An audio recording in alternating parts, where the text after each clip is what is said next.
우리는 어제와 그저에 여호수아 9장을 보면서 기브온 사람들이 이스라엘을 위하여 나무를 패고 물을 깃는 자가 되었다라고 하는 말씀을 보았습니다.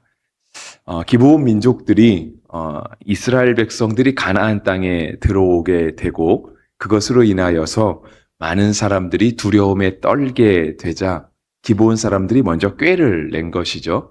그래서 아주 낡은 헤어진 옷들을 입고 낡은 가죽 부대를 메고 또 곰팡이가 핀 빵들을 가지고 와서 우리는 여호와께로부터 아주 멀리 온 사람들이다라고 하는 이야기를 하며 이스라엘과 화친을 청하였습니다.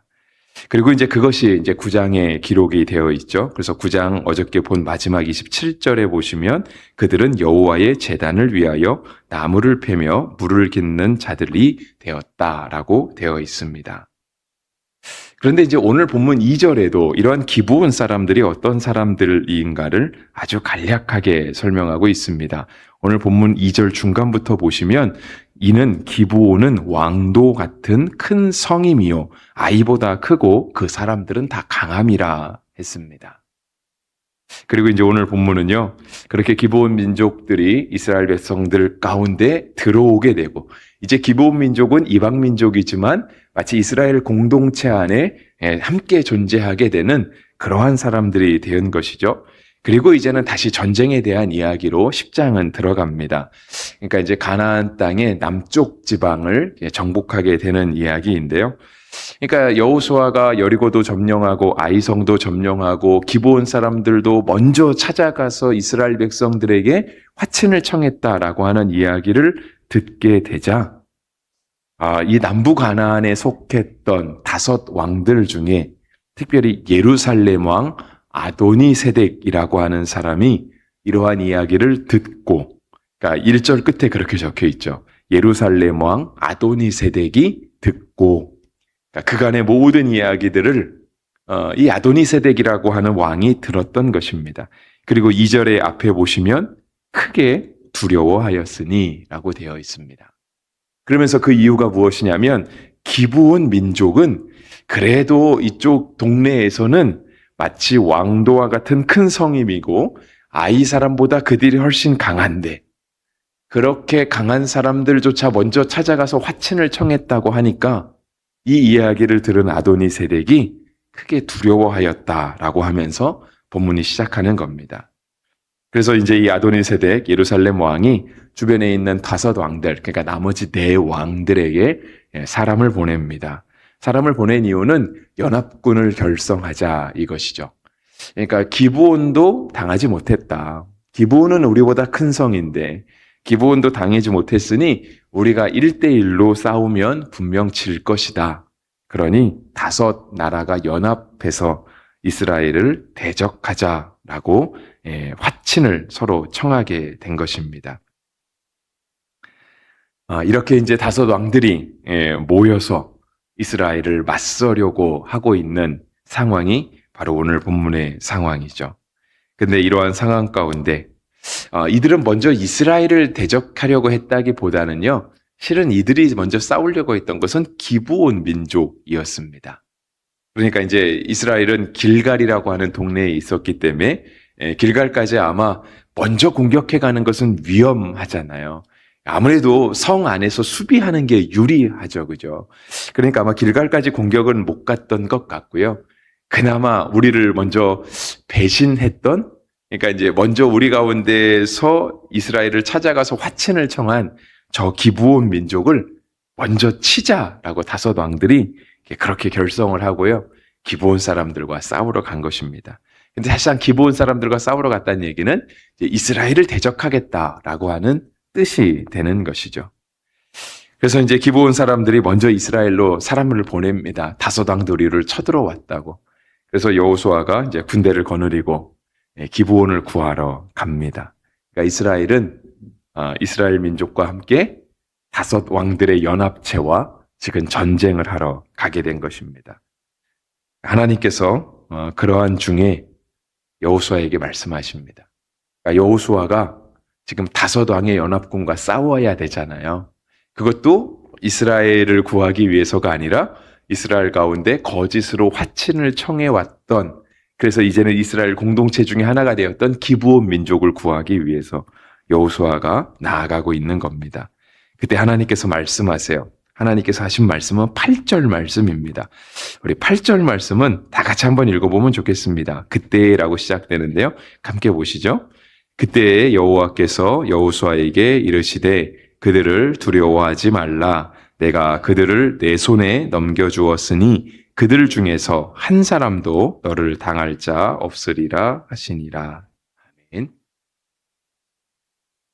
그러니까 여호수아가 가나안 민족 5왕들과 싸우러 가는데요. 그렇게 싸우러 나가는 여호수아를 향해 하나님께서 하신 말씀이 바로 8절이에요. 그들을 두려워하지 말아라. 이미 하나님께서 그들을 여호수아의 손에 넘겨주었다. 그러시면서 8절 끝에 얘기하시죠. 그들 중에 한 사람도 너를 당할 자가 없으리라. 세상에 5왕들이 연합해도 하나님의 사람을 당할 수 없다. 하나님께서 우리에게 말씀하심입니다. 세상이 아무리 연합하고 세상이 아무리 성도들을 공격하고 성도들을 대적해도 우리가 하나님 편에 서 있으면, 우리가 하나님의 사람들이라고 하는 분명한 확신을 가지고 있으면 세상이 성도를 이길 수 없습니다. 이것은 우리의 확신만으로 끝나지는 않고요.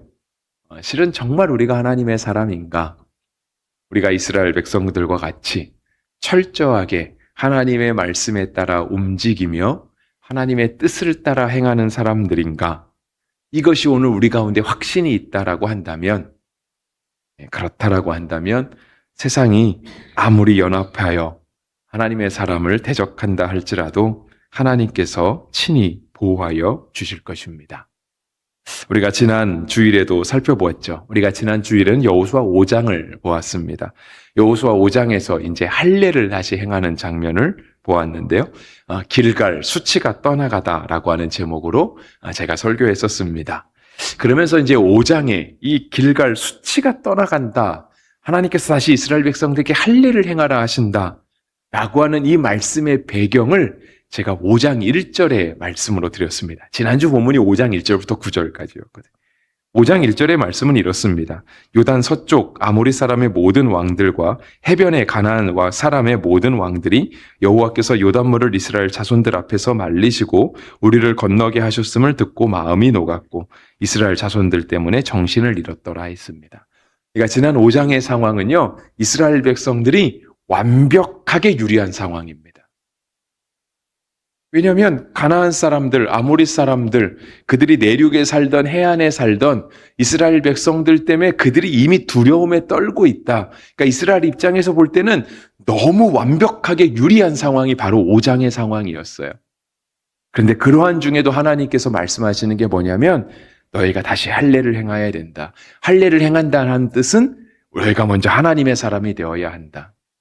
상황이 아무리 유리해도 우리가 그냥 가서 전쟁에서 이길 것 같아도, 왜냐면 그들은 이미 우리 때문에 마음이 녹았고 간담이 녹았으니까 우리가 지금 이대로 나아가서 전쟁에도 이길 것 같지만 상황이 아무리 유리해도 먼저 하나님의 사람이 되어야 된다라고 하는 것이 하나님의 말씀이었습니다. 오늘의 말씀은 그와 정반대죠, 그죠? 오늘의 말씀은 남부 가나안의 5왕들이 연합해서 이스라엘을 대적하고 있어요. 그것도 이스라엘을 직접 공격한 것도 아니고 가나안 사람, 기브온 사람들을 공격하고 있었던 거예요. 5대1로 싸워야 되는 상황이었거든요. 분리하자고 하면 오늘 본문은 굉장히 불리한 상황입니다. 5명이 한 사람과 싸워서 충분히 5명이 이길 수 있지 않겠습니까? 팔과 다리 붙들고 한 사람이 때리기만 해도 5명이면 충분한 상황 아니겠습니까? 근데 이렇게 불리한 상황에서도 하나님께서 이스라엘 백성에게 말씀하시는 건 뭐냐면 너희가 정말 하나님의 사람이라면, 정말 너희가 하나님의 편에 서 있다라고 한다면 5왕이 연합해서 들어와도 하나님께서 말씀하시기를 그들 중에서 한 사람도 너를 당할 자가 없을 것이다 라고 말씀하십니다. 로마서도 우리 가운데 이러한 말씀을 하시죠. 우리가 잘 알고 있는 말씀 중에 하나예요. 로마서 8장에 이렇게 말씀하세요. 그런즉 이 일에 대하여 우리가 무슨 말 하리요? 만일 하나님이 우리를 위하시면 누가 우리를 대적하리요? 자기 아들을 아끼지 아니하시고 우리 모든 사람을 위하여 내주시니가 어찌 그 아들과 함께 모든 것을 우리에게 주시지 아니하겠느냐? 하나님이 우리를 위하시면 과연 누가 우리를 대적할 수 있겠는가? 오늘의 말씀도 그렇고 신약의 로마서의 말씀도 그렇고 성경이 우리에게 말씀하시는 건 그거예요. 예수님도 우리에게 가르쳐 주신 것이 그거 아닌가요? 요한복음 15장 나는 포도나무여 너희는 가지니 그가 내 안에 내가 그 안에 그렇게 있으면 너희가 하지 못할 일이 없다. 능치하지 못할 일이 없을 것이다. 라고 예수님도 우리에게 가르쳐 주셨잖아요. 그래서 오늘 우리가 이 아침에 먼저 하나님 앞에 나와 점검해야 되는 것은 과연 우리가 하나님 안에 있는가? 과연 우리에게 하나님의 사람이 되려고 하는 상황을 보는 것이 아니라 세상의 반응이 어떤가를 보는 것이 아니라 세상의 반응과 무관하게 오늘 하나님 앞에서 내가 어떻게 서 있는가를 점검할 수 있는 그러한 아침이 되어야 할 것입니다. 그리고 우리가 꼭 이 아침 시간만이 아니라 우리가 모든 삶의 자리에서 주의 이름을 부를 때마다 우리가 모든 삶의 자리에서 하나님의 말씀을 펴고 하나님의 사람으로 살려고 할 때마다 우리가 하나님의 사람으로 살아가고 있는가를 점검하고 있는 복된 자리가 되시기를 주의 이름으로 축복합니다. 그리고 정말 하나님께서 이제 약속하셨잖아요. 그들 중에서 한 사람도 너를 당할 자가 없으리라.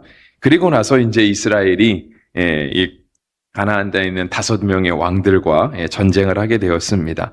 근데 하나님께서 그 하나님의 사람, 이스라엘 사람들과 어떻게 그들을 어떻게 도우시고 그들을 어떻게 보호하시는가, 어떻게 싸우시는가가 11절에 기록되어 있습니다. 11절은 이렇게 말씀하시죠. 그들이 이스라엘 앞에서 도망하여, 여기서 그들은 5 왕들의 연합국가죠. 이스라엘 앞에서 도망하여 베토론 비탈에서 내려갈 때에 여호와께서 하늘에서 큰 우박덩이를 아세가에 이르기까지 내리심에 그들이 죽었으니 이스라엘 자손의 칼에 죽은 자보다 우박에 죽은 자가 더 많았더라. 이스라엘과 가나안 연합체 5 나라가 싸웠어요. 서로 칼로, 창으로, 화살로 죽이지 않았겠습니까? 근데 그들이 도망갔다는 거예요. 도망갈 때 하나님께서 우박을 내리세요. 그런데 하나님께서 말씀하시는 건 이스라엘 자손의 칼에 죽은 자보다 우박에 죽은 자가 더 많다. 하나님이 더 먼저 그들을 대적하신다. 그리고 하나님이 이스라엘에게 승리를 보장하시고 이스라엘 백성을 보호하신다라고 하는 것을 보여주고 계세요. 또 이어지는 얘기가 있죠. 12절과 13절인데요. 그냥 13절 말씀만 보면 이렇습니다. 태양이 머물고 달이 멈추기를 백성이 그 대적에게 원수를 갚기까지 하였느니라. 야살의 책에 태양이 중천에 머물러서 거의 종일토록 속히 내려가지 아니하였다고 기록되지 아니하였느냐. 이 당시에는 야살의 책이라는 것이 있었습니다. 물론 전하는 책은 아니고요. 야살의 책은 오늘 본문뿐 아니라 여러 군데에 등장하는데요. 하나님께서 이스라엘 백성이 이 가나안 5부족 연합체 5 나라와 연합해서 싸울 때 태양을 멈추게 하셨다는 거예요. 그리고 달도 멈추게 하셨다라고 하는 거예요. 여러분, 태양과 달이 멈추는 건 우리가 볼 때는 작은 일일 수 있습니다. 그냥 태양이 안 움직이네, 달이 안 움직이네 라고 생각할 수 있지만 하나님께서 태양을 멈추시고 달을 멈추셨다는 얘기는 우리뿐 아니라 온 우주 전체의 움직임을, 여러분 태양과 달은 우주에 속해 있잖아요. 물론 우리도 우주에 속해 있죠. 지구도 우주에 속해 있는 하나의 그냥 행성에 불과한 거잖아요. 근데 하나님이 태양을 멈추시고 달을 멈추셨다는 얘기는요, 이 전체 우주를 하나님께서 잠깐 동안 멈추게 하셨다는 거예요. 누구를 위하여? 이스라엘을 위하여. 하나님의 사람, 하나님께 속한 사람, 그들을 위하여 하나님께서 이 전체 시스템을, 우주의 시스템을 잠깐 멈추게 하셨다는 겁니다.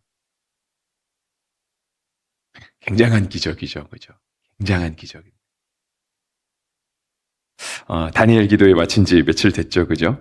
다니엘 기도회, 저는 이번에 다니엘 기도회 3주 하면서 기억나는 말씀이 한 3-4가지 정도 돼요. 근데 이제 제가 한 3가지 정도로 제가 은혜 받은 말씀을 추려 봤는데요. 제가 한 가지는 예전에 한번 나눈 것 같아요. 주일에 설교하면서. 고난을 낭비하지 말아라. 그 얘기 나눴던 것 같고요. 하나는 굉장히 초반에 했던 얘기인데요. 은혜라고 쓰고 빛이라고 있는다. 하나님께서 우리에게 주신 은혜는 우리가 세상을 향해 진 빛이 되는 거죠. 바울이 빚진 자로 살았던 것처럼. 또 하나는 이제 거의 마지막 때 했던 얘기인데요. 정말 태양이 멈추고 달이 멈추는, 정말 모든 우주 시스템들이 멈추는 이런 굉장한 기적 가운데 세상 사람들은 기적이라고 말하지만 성도들은 하나님의 능력이라고 말한다. 하나님의 능력이죠. 세상 사람들에게는 그러한 기적이 어떻게 일어나? 온 우주가 나 한 사람 때문에 멈추는 기적이 어떻게 일어나? 라고 말할지 모르지만 하나님의 능력으로 하나님은 그 일들을 이루어 가신다라고 하는 거죠. 네. 그래서 14절에 이렇게 기록되어 있어요. 여호와께서 사람의 목소리를 들으신 이 같은 날은 전에도 없었고 후에도 없었나니 이는 여호와께서 이스라엘을 위하여 싸우셨음이니라 했습니다. 여호와께서 이스라엘을 위하여 싸우셨다. 이러한 날은 전에도 없었고 후에도 없었다. 여호수아는 이런 말씀 잘하고 있죠. 라합의 고백.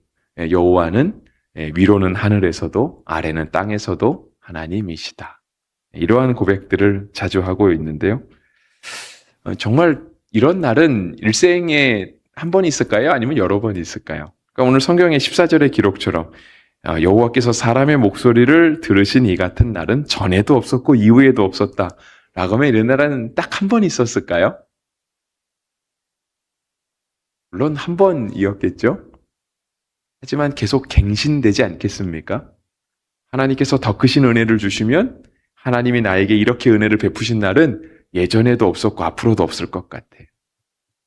근데 시간이 지나면 하나님께서 우리에게 더 큰 은혜를 주시면 오늘 같은 은혜를 주신 날은 지금까지 없었는데 앞으로도 없을 것 같아요. 그러한 최고의 날은 일생일대에 한 번뿐이겠지만 우리가 하나님의 사람으로 정말 하나님 안에 거하여 있으면 내가 예수님 안에 예수님이 내 안에 오늘 우리가 성령 안에 거하고 성령이 우리 가운데 거하시면 이러한 날들은 계속해서 갱신이 되지 않겠습니까? 우리가 매일같이 새벽 예배 드리잖아요. 매주마다 예배 드리잖아요. 진짜 오늘은 하나님이 나에게 엄청난 은혜를 주셨어.